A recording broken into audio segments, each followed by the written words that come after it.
munaasabadani oo ay soo qabanqaabiyeen jaaliyada ka soo jeeda gobolada Sool, Sanaag iyo Cayn ee maamulka Khaatumo ayaa lagu sagootinayay mufti ka tirsan maamulka Khaatumo State oo muddooyinkii ugu dambeeyay hawlo shaqo u joogay magaalada Nairobi ee caasimadda dalkani Kenya. munaasabada oo ahayd mid meeqaamkeedu sareeyay isla markaana si weyn loo soo agaasimay ayaa waxaa loo ka soo jeediyay xubno ka mid ah guddiga jaaliyada Khaatumo State ee dalkani Kenya, xildhibaano ka tirsan baarlamaanka federaalka ee dalka Soomaaliya. ugu horreyn waxaa hadalka qaatay wasiirka arrimaha dibadda iyo xidhiidhka federaalka ee maamulka Khaatumo, Maxamuud Shabac, waxaana uu ku dheeraaday hawlihii ay u joogeen magaalada Nairobi iyo sidoo kale midaynta maamulka Khaatumo State iyo Maakhir ee gobolada Sool, Sanaag iyo Cayn.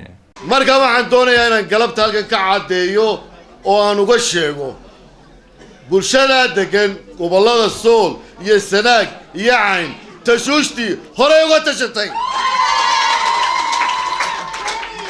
propagandii hore uga tashatay. waxaan markaa sheegayaa waxa maanta haddii maamulka aan doonayno inuu la mataanoobaan gobolada dadka degan ee Sanaag ee la yiraahdo Warsangeli, waxa maamulaya oo ka mas'uula waa maamulka Khaatumo. sidoo kale munaasabada waxaa ka hadlay xildhibaano ka tirsan baarlamaanka Soomaaliya, guddiga jaaliyada Khaatumo State, haween, dhalinyaro, waxgarad iyo aqoon-yahano, waxaana ay dhammaantoodba ku dheeraadeen sida ay muhiimad weyn u leedahay in la iska rab taago isla markaana si weyn loo taageero maamulka Khaatumo State. waxaan si gaar ah ugu mahadnaqayaa gabdhaha reer Khaatumo oo runtii lafdhabar u ah Khaatumo State of Soomaaliya.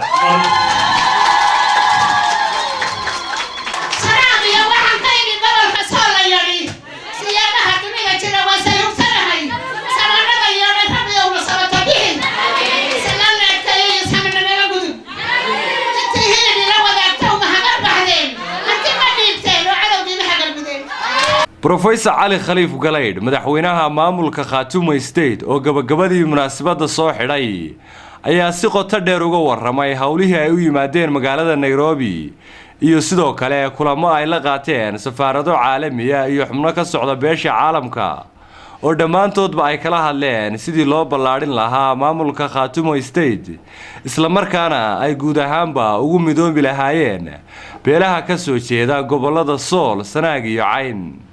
waa soo dhaweynaya wixii Khaatumo iyo danaha Khaatumo iyo dadka Sool iyo Sanaag iyo Cayn dega wixii ama international community-ga ama wadankan aynu joogno ka soo gala guddidaas annaka nooga mas'uula, guddidaas hawsha qaabilsan. haddayan dadka Sanaag iyo Sool iyo Cayn ayan doonta ama markabka fuulin hadda hadhowto ma suurtoobayso, hadhowna ma cataabi karno, hadhowtana maxaynu meel aan gore ka hadaafay ma aynu cataabi karno. waqti badan ma haysano, bishan December iyo hadday ugu dambayso January yaa hawsha la rabaa inaynu gallo. isku soo wada duubo munaasabadani sagootinta ee jaaliyada reer Khaatumo ay u sameeyeen wafdiga madaxweyne Ali Khaliif Galayd ayaa ku soo dhamaatay jawi degan. Cabdixakiin Siciid Maxamed, telefishinka caalamiga ah ee Kalsan, magaalada Nairobi.